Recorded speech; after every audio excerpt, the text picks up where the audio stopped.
Good morning students. इससे पहले वाले लेक्चर में मैंने आपको दो स्टोरी सुनाई थी पोलैंड और छेल की। वो इसलिए सुनाई थी कि डेमोक्रेसी पूरे दुनिया में क्या क्या चेंजेस आए। ओके, उसमें आपको कहीं ना कहीं ये डिफरेंस था कि पता चल गया हो कि मार्शल लॉ या मिलिट्री लॉ क्या होता है, आपको मोनार्शी क्या होती है। ओके, डेमोक्रेसी में क्या क्या चीज़ें हो सकती है कि कैसे डेमोक्रेटिक मतलब कैसे तख्ता पलट होता है। ओके, बेसिकली उसमें मैंने आपको जब दो स्टोरी सुनाई चेल वाले में, तो उसमें क्या हुआ था, उसमें तख्ता पलट होता, वहाँ के प्रेसिडेंट को वहाँ के वो मार दिया गया था वहाँ की मिलिट्री ने। ओके, और उस देश में एज ए डिक्टेटरशिप स्टार्ट हो गई थी। तो मैंने सिर्फ कहानी इसलिए सुनाई समझाई थी कि आगे आगे कुछ टर्म्स इन लीडर्स के नाम आपको पढ़ने पड़ेंगे। ओके, अब हम इस चैप्टर में आगे बढ़ते हैं। डेमोक्रेसी सभी सभी जानते हैं, रूल ऑफ पीपल, जहाँ पे पीपल्स अपना लीडर्स खुद इलेक्ट करते हैं। ओके, तो आइए हम इसको ब्रॉडली पढ़ते हैं कि एक्चुअल डेमोक्रेसी क्या होती है, क्योंकि हो सकता है ऐसे बहुत सारे से देश आप पढ़ोगे जहां पर डेमोक्रेसी तो जहाँ पे इलेक्शन तो होते हैं, जहाँ पे पीपल्स अपने लीडर सेलेक्ट करते हैं, क्या वाकई वहां पर डेमोक्रेटिक रूल्स जो डेमोक्रेसी एक्चुअल होती है वहां पे एक्चुअल फॉलो हो रही है या नहीं, ये डिस्कस करेंगे। Okay, features of a democracy में बोल्ड लेटर्स में ही लिखा है कि democracy is a form of government in which the rulers are elected by the people, है ना। इसके बेसिक जो डेफिनेशन है डेमोक्रेसी की वो यही कहती है कि एक ऐसा रूल, एक ऐसी गवर्नेंस जहां पर पीपल्स अपने लीडर्स खुद इलेक्ट करते हैं। अब जो पॉइंट्स हमारे दिमाग में आते हैं, आपकी बुक में भी है कि what are the definition of a ruler, जो भी राजा है या जिसको भी आप अपना लीडर इलेक्ट करते हो उसकी डेफिनेशन क्या है। Which official must be elected for any government to be called a democracy? कौन से ऐसे ऑफिशियल्स हमें इलेक्ट करने चाहिए जब जाके हम उससे मानेंगे कि डेमोक्रेटिक गवर्नमेंट है। Which decisions may be taken by non-elected officials in a democracy? और जो कि non-elected ऑफिशियल्स होते हैं वो कौन से डिसीजन ले सकते हैं, कौन से डिसीजन नहीं ले सकते। Okay, second one is what kind of election constitutes a democratic election. What condition must be fulfilled for election to be considered a democratic? जब इलेक्शन कंडक्ट होते हैं तो वहां पे कौन कौन से नेसेसरी मतलब इलेक्शन कंस्टिट्यूट करवाने पड़ेंगे और कौन कौन सी टर्म्स को फुलफिल करानी पड़ेगी जब भी वो जाके फेयर इलेक्शन घोषित होगा या माना जाएगा। Who are the people who can elect the rulers or get elected as the rulers? ऐसे कौन से इंसान है, दोनों, जो वोट कर रहा है कौन वोट कर सकता है और जिसको हम वोट कर रहे हैं वो कैसा होना चाहिए जिससे कि हम वो एक लीडर कहलाने के लायक हो, लीडर को इलेक्ट करने के लायक हो। Should this include every citizens on equal basis? Can democracy deny some citizens this right? क्या डेमोक्रेसी सिटीजन कुछ सिटीजन्स को ये राइट को डिनाई करती कि वो अपना लीडर्स इलेक्ट नहीं कर सकता है। Okay, finally what kind of a form of government is democracy? Can elected rulers do whatever they want in a democracy? और किस टाइप की गवर्नेंस होनी चाहिए, क्या लीडर जिसको हमने इलेक्ट कर लिया क्या फिर वो अपने हिसाब से काम करेगा। ओके, क्या जैसा जो डिसीजंस को लेने को अपनी मर्जी से लेगा, और must democratic government function with some limits, या फिर डेमोक्रेटिक गवर्नेंस करने की भी कुछ लिमिटेशंस होती हैं। ओके, आइए इन सब पॉइंट्स को हम ब्रीफली पढ़ते हैं, कुछ कंट्रीज के एग्जांपल लेके। ओके, सबसे पहला पॉइंट आता है major decisions by the elected leader. Decisions जो लेते हैं, है ना, हमने वोटिंग करी, इलेक्शंस कंडक्ट किया, हमने अपना लीडर चुन लिया, उसके बाद वहाँ का लीडर्स कैसे डिसीजंस ले सकता है या कौन से लीडर्स जो हमने इलेक्टेड किए वो किस बेसिस पे कहाँ वो डिसीजंस ले सकते हैं। ओके, आइए सबसे पहला जो है एग्जांपल लेंगे पाकिस्तान से।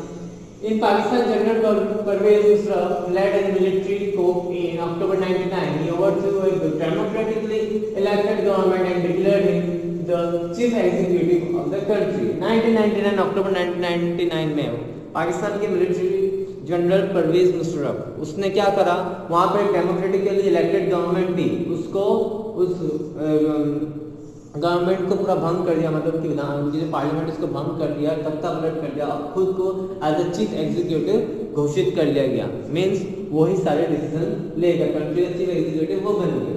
Letter he change his designation to president.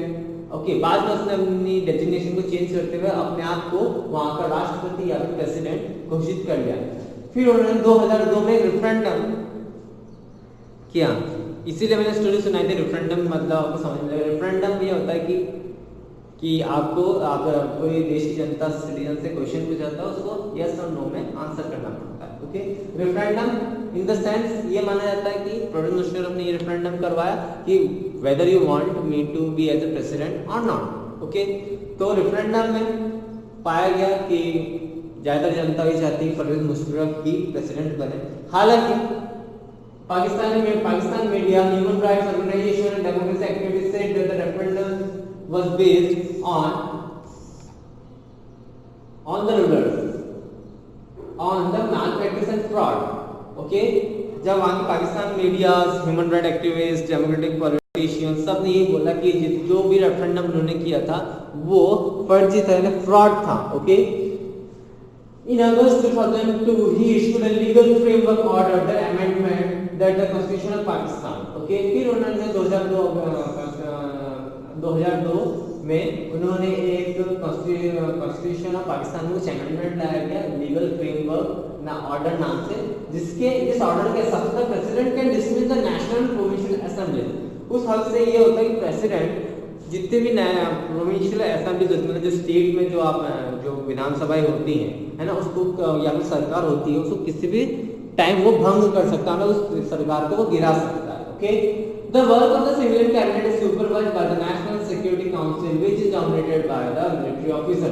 और जो भी काम रहता है ना, पब्लिक डिपार्टमेंट का काम हो, नेशनल डेवलपमेंट का काम हो, पब्लिक इश्यूज से लेके कोई काम हो, वो सारे काम किसके अंडर में थे? ज्यादातर मिलिट्री ऑफिसर्स के अंडर। मतलब कि वहाँ पे कोई लीडर्स उनको डायरेक्ट नहीं कर रहा था या उसको लीड नहीं कर रहा था, वहाँ पे जितने भी ऑफिसर्स थे सारे मिलिट्री ऑफिसर्स थे। Okay, After passing this law, elections were held in the national provincial assemblies। ये लॉ पास करवाने के बाद उन्होंने वहाँ पे इलेक्शंस कंडक्ट करवाए। कहाँ पे? जो लोकल, जैसे हमारे यहाँ हर स्टेट्स में इलेक्शन होते हैं, वैसे उन्होंने भी वहाँ पे करवाया है ना, प्रोविंशियल असेंबलीज में उन्होंने भी इलेक्शन करवाया। So Pakistan had elections, elected representative have some power, but the final power rests with the military officials and General Musharraf himself। हालांकि वहाँ पे इलेक्शंस भी हुए, इलेक्शन कंडक्ट भी हुए, पीपल्स ने पार्टिसिपेट भी किया, वोट भी किया, उन्होंने अपने लीडर्स भी चुन लिया। उसके बावजूद जो फाइनल अथॉरिटी होती है वो वहाँ के प्रेसिडेंट या फिर जनरल परवेज मुशर्रफ के हाथ में होती है, या फिर जो मिलिट्री ऑफिसर्स होते हैं, या फिर हम ये बोल सकते हैं नॉन ऑफिशियल जिसको हमने इलेक्ट नहीं करा, उन्हीं के अंडर में सारी पावर रेस्ट करती है। So clearly there are many reasons why Pakistan under general Musharraf should not be called a democracy. अब इन सारे एग्जांपल से हमें ये क्लियर हो गया कि भले ही प्रेसिडेंट वहां पे जनरल परवेज मुशर्रफ बन गया, उसने रेफरेंडम में करवा लिया, फिर भी उसने इलेक्शन भी कॉन्स्टिट्यूट करवा लिया अपने प्रोविंशियल असेंबलीज, अपने स्टेट असेंबलीज में, इसके बावजूद भी हम पाकिस्तान गवर्नेंस को उस समय एक डेमोक्रेटिक गवर्नमेंट नहीं मान सकते। रीजन ये है कि फाइनल अथॉरिटी या पावर्स होती या तो मिलिट्री ऑफिसर्स के पास थी या फिर वहाँ के प्रेसिडेंट जो थे जनरल मुशर्रफ, उनके हाथ में। Okay, let us focus on this। Can we say that the rulers are elected by the people in Pakistan? क्या वहाँ पे जो रूलर्स उन्होंने इलेक्ट किए थे पाकिस्तान ने, वो उन्होंने खुद किए थे। हालांकि इनडायरेक्टली डायरेक्टली उन्होंने करे, बट इनडायरेक्टली हम उसको ना के बराबर मानेंगे, क्योंकि वो रूलर्स उनके लिए कोई डिसीजन नहीं ले सकते हैं, है ना, क्योंकि फाइनल डिसीजन तो कौन लेगा? वहाँ के जो मिलिट्री ऑफिसर्स होंगे या फिर जो पाकिस्तान के जो प्रेसिडेंट होंगे वो लेंगे। ओके, पीपल में have elected the representative to the national provincial assembly, but those elected representative was not really the rulers. They cannot take the final decision. The power to take the final decision vested with the army officials, with the general Musharraf, जैसा मैंने आपको समझाया, and none of them were elected by the people। अब general Parvez Musharraf as well as उसके army official जो थी, सारा public work department जो भी पब्लिकली रोड से ब्रिज या डेवलपमेंट, इकोनॉमिक डेवलपमेंट, सारे तो ऑफिस वहाँ पे जो हेड थे वहाँ के वो कौन थे? Military officer. उनको तो पीपल्स ने सिलेक्ट नहीं किया था। तो ये बिल्कुल तरीके से हम ये बोल सकते हैं कि वहाँ की जो गवर्नमेंट थी वो डेमोक्रेटिक गवर्नमेंट नहीं थी। Okay, this happens in many dictatorships and monarchies. इस टाइप की गवर्नेंस को हम डिक्टेटरशिप या फिर मोनार्चीज बोलते हैं। They formally have an elected parliament and government, but the real power is those who who are not elected. वो सिर्फ दिखावे के इलेक्शंस कंडक्ट करवाते हैं, बट जो रियल पावर होता है वो किसी ऐसे पर्सन के पास होता है जिसको कि ना वहाँ के पीपल्स ने इलेक्ट किया है, वो वहाँ का एक तरीके से तानाशाह माना जाता है, राजा माना जाता है। भले ही आप अपना लीडर चुन लो, बट लेकिन उसके पास कोई पावर्स नहीं होती। तो final power rest on the dictator. Okay,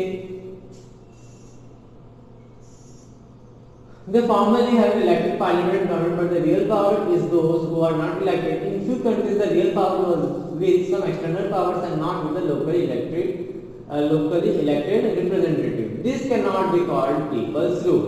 ऐसे पाकिस्तानी एग्जाम्पल नहीं, ऐसे अदर कंट्रीज भी हैं जहाँ पर ये इसी टाइप का व्यवहार होता है। मीन्स लाइक असेंबली इलेक्शंस होते हैं, जो वहाँ के लोकल रूलर्स होते हैं उनके पास किसी भी टाइप का पावर नहीं होता। फाइनल पावर सेंट्रल गवर्नमेंट होती है, या फिर जो डिक्टेटरशिप या मोनार्चिकल किंग है वही डिसाइड करता है कि फाइनल जो डिसीजन लेना होता है वही लेता है। तो बेसिकली हम ये बोल सकते हैं, जो पहला जो एक फीचर हमारे पास आया कि जो डेमोक्रेसी में जो रूल होता है बाय द पीपल होना चाहिए, for the people and bye the people, mean जिसने अपना लीडर चुना वही लीडर्स उनके लिए डिसीजंस ले सके। तो यहाँ पे वो नहीं हो रहा। तो यहाँ पे हम पहला फीचर समझ रहे हैं कि democracy should be the rule of the people.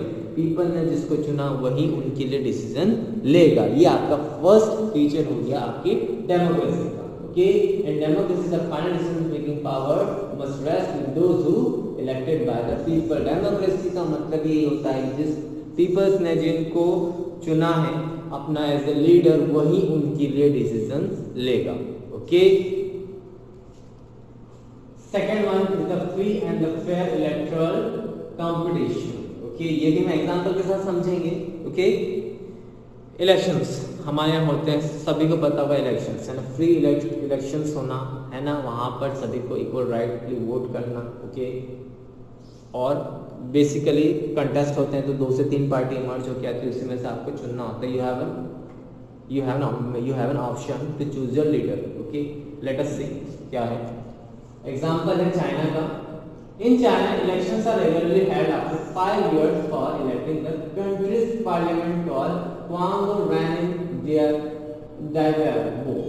Dahul National People's Congress. The National People's Congress has the power to appoint the president of the country. It has nearly 3,000 members elected from all over the China. Some members are elected by the army. Before contesting election, the candidate needs the approval of the Chinese Communist Party. आपको मैंने communist party समझाया था कल, इसीलिए समझाया था communist party होती क्या है। ओके, कम्युनिस्ट पार्टी मैंने आपको बता दिया था कि उसके खिलाफ कोई लड़ नहीं सकता, वो एक तरीके से यूँ समझ लो कि उसके अगेंस्ट कोई खड़ा नहीं हो सकता, वो जैसा चाहेगा वो वैसे ही करेगा। मतलब उस जगह पर कोई दूसरी पार्टी वहाँ पे इलेक्शंस कंडक्ट या फिर उसके सामने खड़ी नहीं हो सकती। तो चाइना के यहाँ पर एक एग्जाम्पल लिया गया है। चाइना में हर 5 सालों में इलेक्शंस होते हैं। Okay,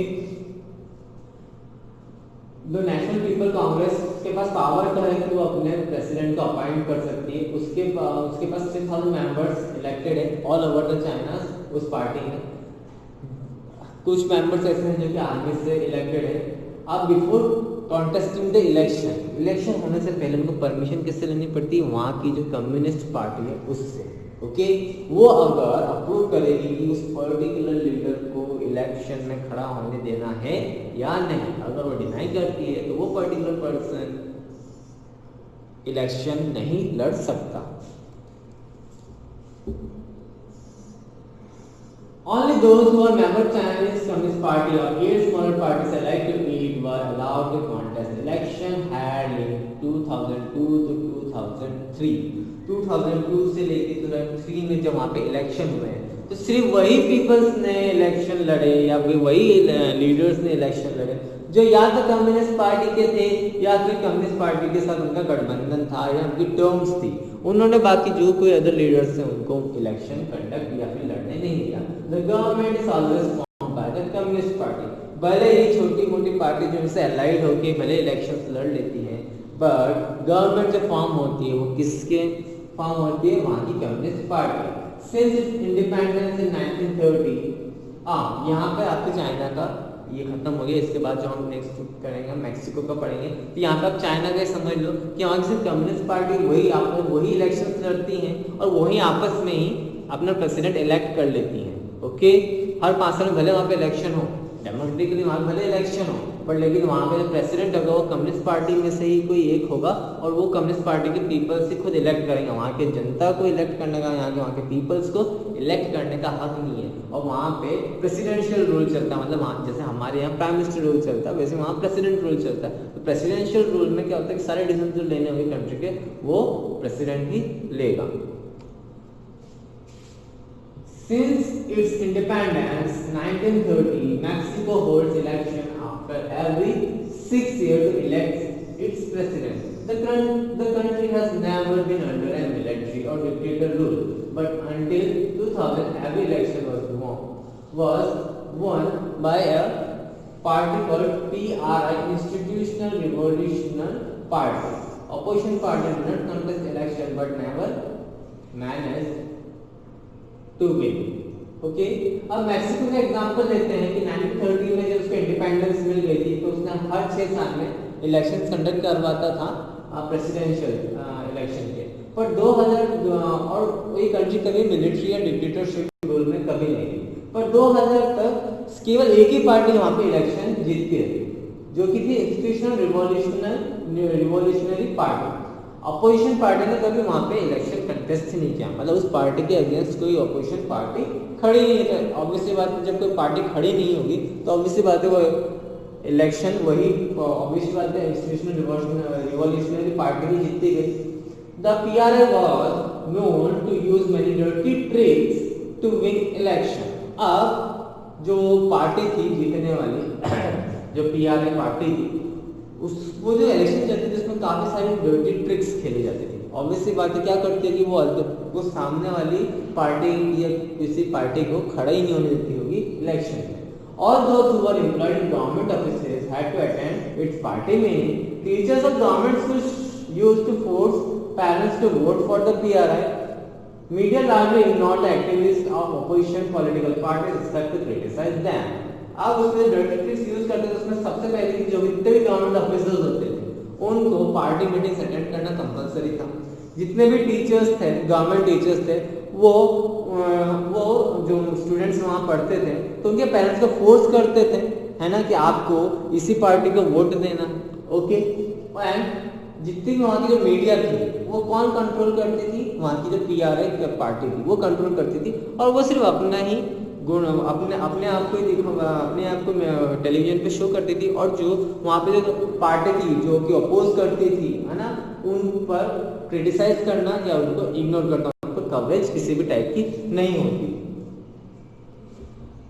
Sometimes the polling booths were shifted from one place to another in the last minute. और इसके साथ साथ जिस दिन वोटिंग डे होता था तो उस दिन लोग पोलिंग बूथ को एक्सचेंज कर देते थे। जैसे सपोज करो कोई फिक्स पॉइंट है गवर्नमेंट स्कूल्स में इलेक्शन हो गए तो उस पॉइंट को वो लोग बदल के कोई दूसरी जगह ले जाते थे, वो भी लास्ट मिनट में। तो इससे होता क्या था, पीपल्स को वोट करने में परेशानी होती थी। तो PRI spent a large sum of money in campaigning for its candidate। PRI बहुत सारा पैसा करप्टिंग पैसे दे के वोटिंग करना, ये सारा बहुत सारा काम करती थी। एज ए रिजल्ट हम ये नहीं बोलेंगे कि उसने यहाँ पे इलेक्शन फेयर करवाया। ओके, तो यहाँ पर यही क्वेश्चन आपसे पूछा गया है, should we consider this election stride above as examples of people electing their rulers. आप दोनों केसेस को देखो, Mexico as well as China. क्या आपको लगता है कि यहाँ पर फ्री इलेक्शन हुए या पीपल्स ने अपने लीडर्स खुद चुने? नहीं। चाइना में कम्युनिस्ट पार्टी सेट करेगी कौन खड़ा होगा, मैक्सिको में केवल एक ही पार्टी खड़ी होती है और वो भी इसको फोर्स करवाती है ना, गवर्नमेंट टीचर्स से उनके पेरेंट्स को फोर्स करवाना, मीडिया को अपोजिशन पार्टी का कुछ भी कवरेज नहीं दिखाना। तो यहाँ पे आपको लगता है कि पीपल्स ने अपने लीडर्स खुद चुने? नहीं। Okay, in the maximum example people seem to really have a choice but in practice they had no choice। हालांकि वहाँ पे इलेक्शंस होते थे हर 6 साल में, पर एक्चुअल में उनके पास कोई चॉइस नहीं होती थी सिवाय PRI पार्टी को वोट करने। There was no ruling party would be defeated even if people were against। अब सेम वहाँ के पीपल भले अगेंस्ट हो, पर लेकिन अगर कोई पार्टी उस PRI पार्टी के अगेंस्ट खड़ी नहीं होगी तो वो वोट किसको देंगे? ना चाहते हैं उनको PRI पार्टी को वोट करना पड़ेगा। एज ए रिजल्ट भले ही पीपल उस गवर्नमेंट के अगेंस्ट हो, पर सिंस उस पार्टी के अगेंस्ट कोई खड़ा ही नहीं होता तो वोट कौन देगा? वोट किसको देंगे? उनके अगेंस्ट पार्टी को दे ही नहीं सकते, PRI को देंगे। As a result this type of election या फिर दिस टाइप ऑफ डेमोक्रेसी, हम इसको डेमोक्रेसी नहीं बोलेंगे। Okay, So we can thus add a second feature to understanding democracy that holding election of any kind is not sufficient. इसका मतलब ये साफ होता है, आप भले इलेक्शन करवा लो हर 5 से 6 साल में, पर इसका मतलब ये नहीं होता है कि वहां पर डेमोक्रेसी है. Democracy must be based on a free and fair election where those countries in power have a chance of losing. Okay, एक ऐसी टाइप का डेमोक्रेसी होनी चाहिए जहां पर पीपल्स के पास पूरा हक हो कि अपना लीडर खुद चुन सके, प्लस फ्री और फेयर इलेक्शन होने चाहिए, है ना, विदाउट एनी करप्शंस. ओके, इससे क्या हो सकता है कि जो रूलिंग पार्टी है वो अगर पीपल्स को डिसलाइक करते हैं तो वो हार जाएगी और कोई दूसरी पार्टी नहीं इमर्ज होगी. तो यहाँ पे क्या होना चाहिए कि मतलब दो अलग अलग पार्टी जिसको कि सिंगल पार्टी वो नहीं कर रही हो, कंट्रोल नहीं कर रही हो, मीन्स अलग अलग इंडिपेंडेंट पार्टीज खड़ी होंगी जैसे हमारे इंडिया में होता है जिसको कि हम इलेक्ट करते हैं. ओके, इस टाइप की गवर्नमेंट या इस टाइप के इलेक्शंस कंडक्ट होना चाहिए. This type of elections are not fair elections. Okay, आज के लिए सिर्फ 2 ही फीचर्स काफी है. Thank you.